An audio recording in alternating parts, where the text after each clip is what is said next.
Hi friends, టిబెట్కు చెందిన ప్రమాదకరమైన తాంత్రికుడు ఒకే రాత్రిలో దాదాపుగా 80 మందిని చంపి మొత్తం గ్రామాన్ని నాశనం చేశాడు. అయినప్పటికీ ఆ హంతకుడు కైలాస శిఖరాన్ని చేరుకున్న ఏకైక వ్యక్తి ఎలా అయ్యాడు? కైలాస శిఖరాన్ని చేరుకున్న తర్వాత అతను దిగి వచ్చినప్పుడు కైలాస పర్వతం యొక్క రహస్యం గురించి ఏం చెప్పాడు? నేటికి టిబెట్ ప్రజలు అతన్ని దేవుడి రూపంలో భావిస్తారు. అతని జీవితంలో ఎలాంటి సంఘటన జరుగుతుంది?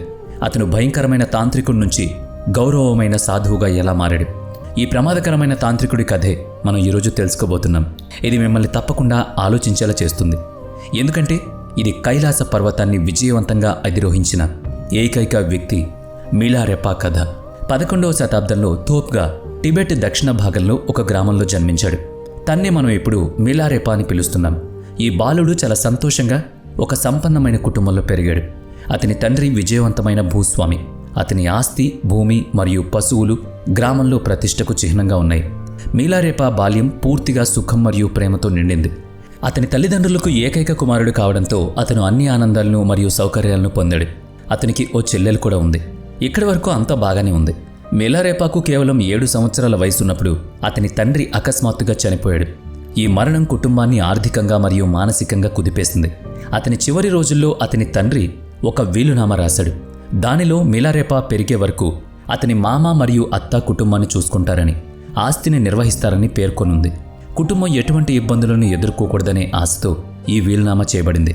కానీ అతని తండ్రి మరణించిన వెంటనే పరిస్థితి మారింది.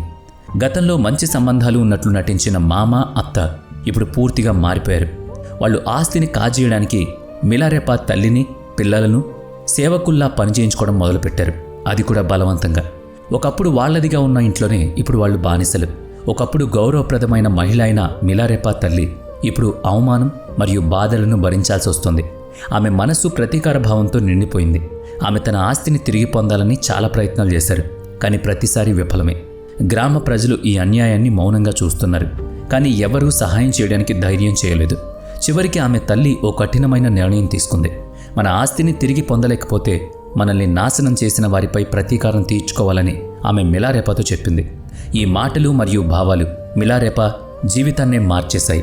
ప్రతీకార భావన ఆమె మనస్సులో లోతుగా పాతుకుపోయింది. తన తల్లి ఆదేశాలను అనుసరించి మిలారెపా తాంత్రిక జ్ఞానాన్ని నేర్చుకోవాలని నిర్ణయించుకున్నాడు. తన గ్రామం నుంచి వెళ్లి తంత్ర మంత్ర ప్రపంచంలోకి ప్రవేశించాడు. ఇప్పుడు తన లక్ష్యం ఒక్కటే: తమ మామ, అత్తలను వదలకూడదు, ప్రతీకారం తీర్చుకోవాలి. మిలారెపా ప్రయాణం అంత సులభమైంది కూడా కాదు. అతను చాలామంది తాంత్రిక గురువుల వద్దకు వెళ్ళి అనేక కష్టమైన ధ్యానాల తర్వాత తాంత్రిక జ్ఞానాన్ని సంపాదించాడు. ఇది ఒక తాంత్రికుడి కథ మాత్రమే కాదు, మిలారెపాను స్వీయ సాక్షాత్కారం మరియు విముక్తి మార్గంలో తీసుకెళ్లే ఓ ప్రయాణం. మిలారెపా జీవితం టిబెట్ లోయలో ఒక సాధారణ బాలుడిగా ప్రారంభమైంది. కానీ అదే బాలుడు ఒకరోజు తంత్ర విద్య యొక్క లోతైన, మర్మమైన మరియు చీకటి ప్రపంచంలో రాజవుతాడని ఎవ్వరికీ తెలీదు. అతని తండ్రి అకాల మరణం మరియు కుటుంబ ఆస్తిని కోల్పోయిన తర్వాత మిలారెపా జీవితంలో ప్రతి ఆనందం దుఃఖంగా మారింది. అతని మామ మరియు అత్త తన కుటుంబాన్ని చిన్నాభిన్నం చేశారు. ఆపై అతని తల్లి ప్రతీకారాగ్నికి ఆజ్యం పోస్తుంది. తన తల్లి చేదు మాటలు, అవమానం మరియు దుఃఖంతో ప్రేరణ పొందిన మిలారెపా కఠినమైన నిర్ణయం తీసుకున్నాడు. అతను తాంత్రిక విద్యను నేర్చుకోవాలని నిర్ణయించుకున్నాడు. అతని గురువు ఎంగ్నా ఒక భయంకరమైన తాంత్రికుడు. అతని శక్తులు ప్రత్యేకమైనవిగా పరిగణించబడతాయి. యుటాన్ ఆధ్వర్యంలో మిలారెపా తాంత్రిక విద్యలో లోతైన శిక్షణ తీసుకున్నాడు. ఇప్పుడు అతని జీవిత ఉద్దేశం ప్రతీకారం. ఈ ప్రతీకారాగ్ని అతని మరణ మంత్రాన్ని నేర్చుకునే మార్గం వైపు నడిపించింది. నేర్చుకున్న తర్వాత ఇది మిలారెపా తన శత్రువులను కనిపెట్టడానికి, చంపడానికి ఉపయోగించాడు. ప్రకృతి శక్తులను నియంత్రించడం, ముఖ్యంగా వడగళ్ల వానలను ప్రేరేపించడం కూడా అతను నేర్చుకున్నాడు. అతను ఈ జ్ఞానాన్ని తన మామ మరియు అత్త గ్రామంలో ఉపయోగించాడు. అక్కడ భారీ వడగళ్ల వాన మొత్తం గ్రామాన్ని నాశనం చేసింది. గ్రామస్తులు భయభ్రాంతులకు గురయ్యారు. ఈ విపత్తు ఎక్కడి నుంచి వచ్చిందో అర్థం కాలేదు. కానీ ఇది మిలారెపా యొక్క మొదటి విజయం. ఇప్పుడు మిలారెపా అత్యంత భయంకరమైన ప్రతీకారం తీర్చుకున్న రోజొచ్చింది. అది తన మామ కొడుకు పెళ్లి రోజు. గ్రామం మొత్తం సమావేశమైంది. మిలారెపా ఈ అవకాశాన్ని ఎంచుకున్నాడు. అతను మరణ మంత్రాన్ని ఉపయోగించాడు. అకస్మాత్తుగా పాములు, సాలెపురుగులు మరియు ఇతర విషపూరిత జంతువులన్నీ కూడా అక్కడికి వచ్చి చేరాయి. గందరగోళం నెలకొంది. ఇంటి పైకప్పు కూలింది. దాదాపుగా 80 మంది చనిపోయారు. మిలారెపా ప్రతీకారం పూర్తయింది. దీన్ని మిలారెపా తల్లి గర్వంగా భావించింది. తన కొడుకు ప్రతీకారం తీర్చుకున్నాడని గ్రామంలో ప్రకటించింది. కానీ మిలారెపా మనస్సులో ఇంకేదో కలత మొదలైంది. ప్రతీకార మంటలో కాలిపోతున్న మిలారెపా ఇప్పుడు తాను ఏం కోల్పోయాడో గ్రహిస్తున్నాడు. అతను అపరాధ భావంతో చుట్టుముట్టబడ్డాడు.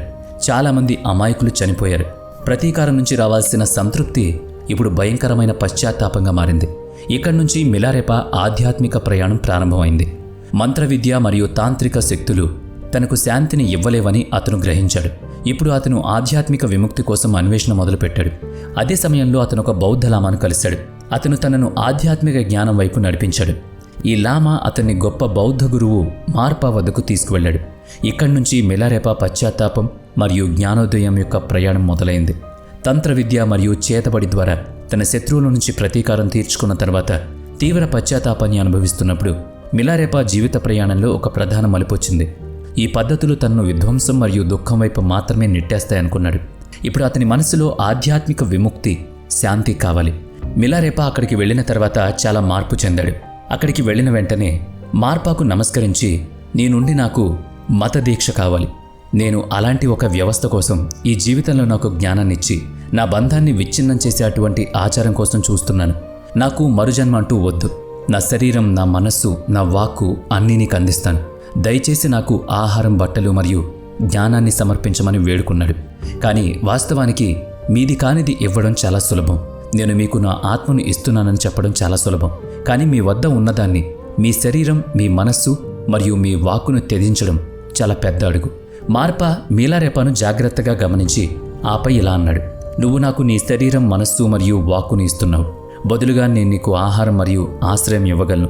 కానీ జ్ఞానం కోసం నువ్వు వేరొకరిని చూడాలి.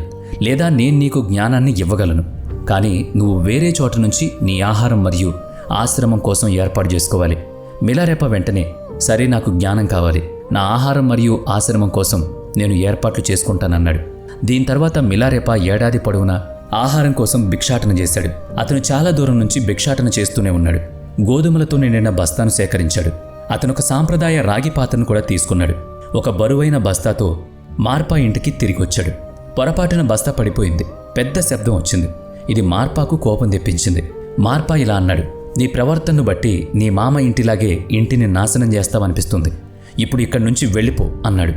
మిలారెపా వేడుకున్నాడు, నేను ఆహారం తెస్తానని నీకు చెప్పాను. నేను నా వాగ్దానాన్ని నిలబెట్టుకున్నాను. సంచి బరువుగా ఉంది కాబట్టి నేను దాన్ని నిర్వహించలేకపోయాను. అప్పుడు మార్పా తీవ్రంగా, నీ ప్రవర్తన నువ్వు సంచిని ఎలా ఉంచుతున్నావో దాన్ని బట్టి నిర్ణయించబడుతుంది అని అన్నాడు. మిలారెపా తన గురువు మార్పా భార్య డాగ్ మెమా నుంచి సహాయం కోసం వేడుకున్నాడు. అతని కష్ట ప్రయాణంలో పెద్ద మలుపొచ్చింది.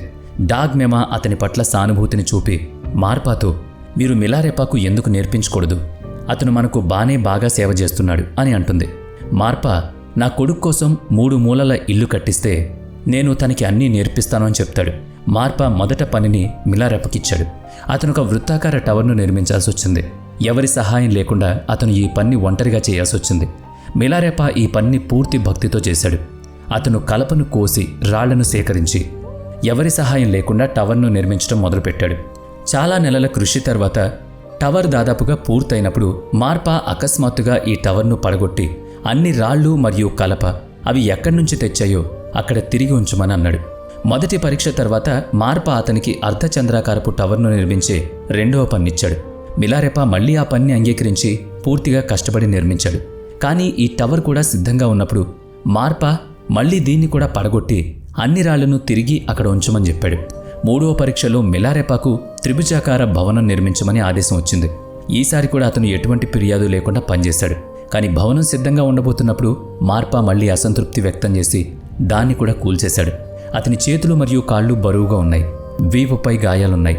కానీ అతని ఓర్పు మరియు అంకిత భావం తగ్గలేదు. మార్పా భార్య డాగ్ మెమా మిలారెపా కృషిని చూసి సానుభూతి చెంది మార్పాతో ఇలా చెప్పింది, నువ్వు మిలారెపాకు నేర్పించాల్సిన సమయం ఇదే. అతను చాలా కాలంగా మనకు సేవ చేస్తున్నాడు.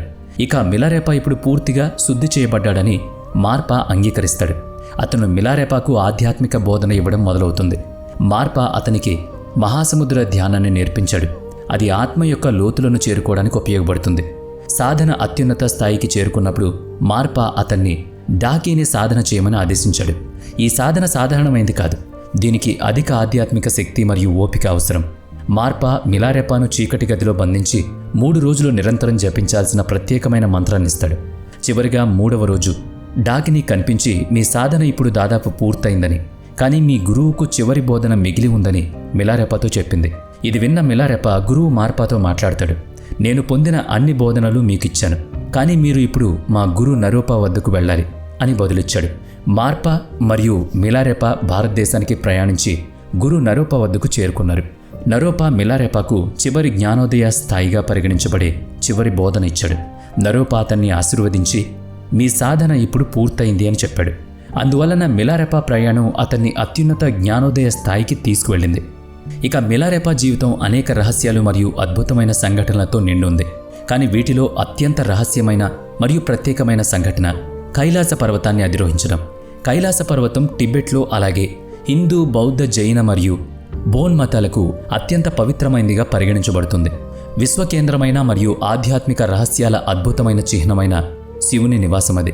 ఈ పవిత్ర పర్వతాన్ని ఎక్కడం ఒక అసాధారణమైన పనిగా పరిగణించబడుతుంది. వేలాది మంది వచ్చారు, కానీ ఒక్క మిలారెపా తప్ప ఎవ్వరూ ఈ అద్భుతమైన పర్వతంపైకి చేరుకోలేకపోయారు. 1093 ఏడి ఇది మిలారెపా కైలాస పర్వతాన్ని ఎక్కడం ప్రారంభించిన సమయం. కానీ ఇది సాధారణ అధిరోహణ కాదు, ఇది భౌతిక విజయం కాదు, ఆధ్యాత్మిక మరియు దైవిక అనుభవ కోణం. మిలారెపా ప్రయాణం ఆధ్యాత్మికంగా చాలా ముఖ్యమైంది. ప్రతి అడుగు ఒక కొత్త సాధన మరియు విశ్వాసం వైపు నడిపిస్తుంది. ఇది ఒక ఆధ్యాత్మిక మరియు భౌతిక జాతి. మిలారెపా ఈ సవాలును అంగీకరించారు. అక్కడికి చేరుకోవడం ప్రారంభించాడు. కొంత సమయం తర్వాత నరోవా చోటీకి చాలా దగ్గరగా చేరుకున్నప్పుడు సూర్యుని మొదటి కిరణం అతని ముఖంపై పడింది.